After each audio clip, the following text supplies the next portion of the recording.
Perkenalkan, saya Saktiana Marantika, mahasiswa RPL S1 Pendidikan Tata Kecantikan Universitas Negeri Semarang. Di sini saya akan menjelaskan tentang teori belajar behavioristik.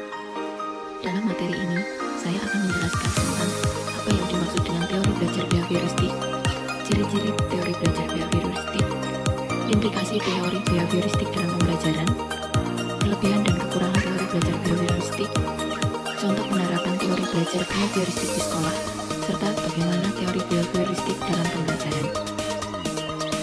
Teori behavioristik merupakan teori belajar yang lebih menekankan pada perubahan tingkah laku, serta sebagai aspek dari interaksi antara stimulus atau rangsangan dan respon atau balikan, serta sangat cocok untuk diterapkan dalam proses belajar dan pembelajaran untuk mewujudkan pendidikan karakter. Jadi, siswa dikatakan belajar apabila ia menunjukkan perubahan tingkah lakunya. Belajar menurut psikologi behavioristik adalah suatu kontrol instrumental yang berasal dari lingkungan.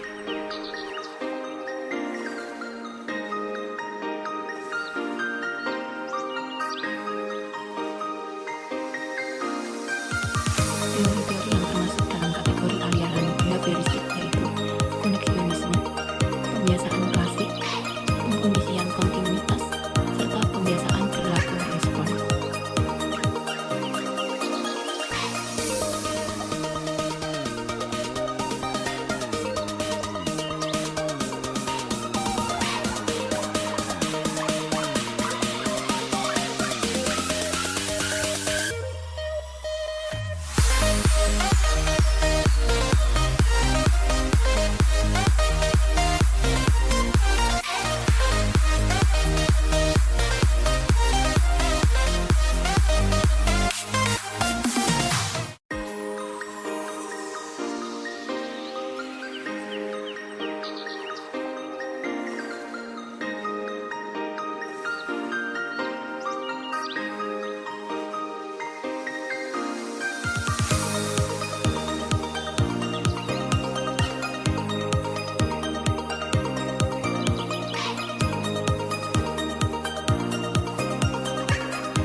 Ciri-ciri teori belajar behavioristik yaitu 1.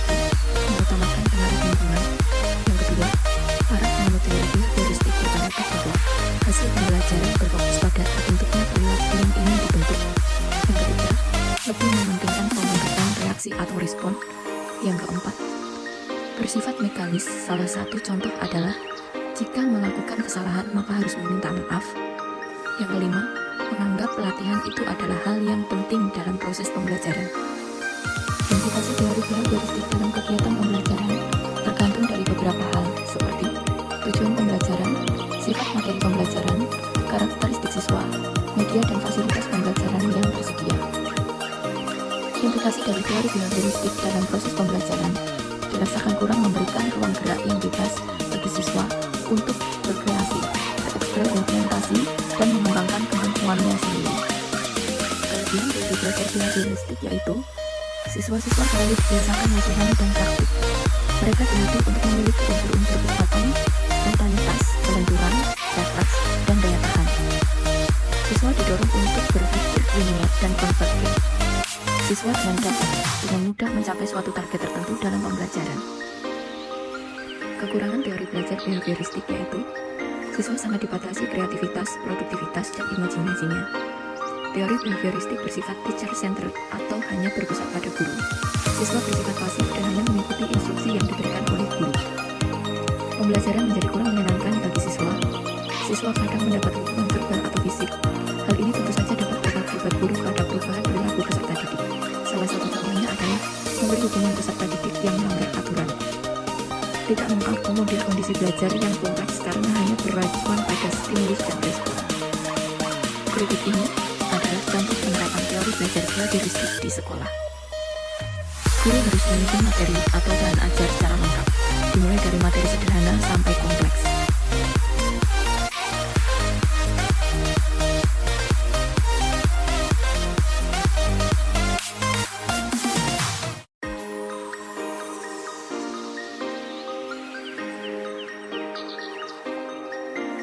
Guru lebih banyak memberikan contoh berupa instruksi selama mengajar.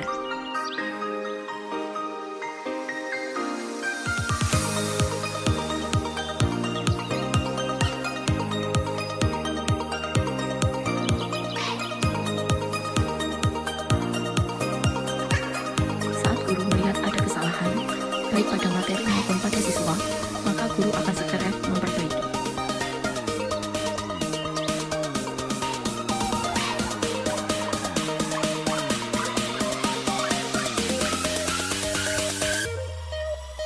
Guru memberikan banyak drilling dan latihan agar terbentuk perilaku atau kebiasaan seperti yang diinginkan.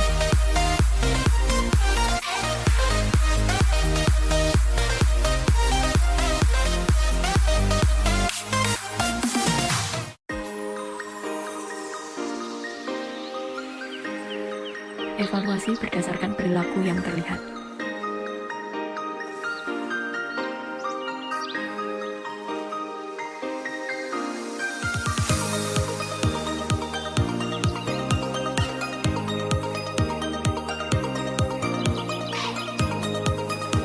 Guru dituntut memiliki kemampuan memberikan banyak penguatan, baik dari sisi positif dan negatif.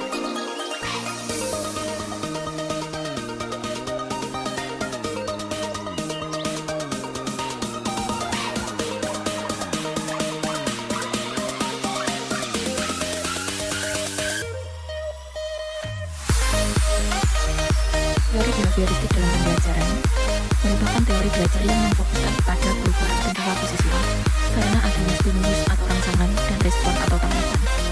Jadi, siswa dikatakan belajar apabila ia menunjukkan perubahan tingkah lakunya.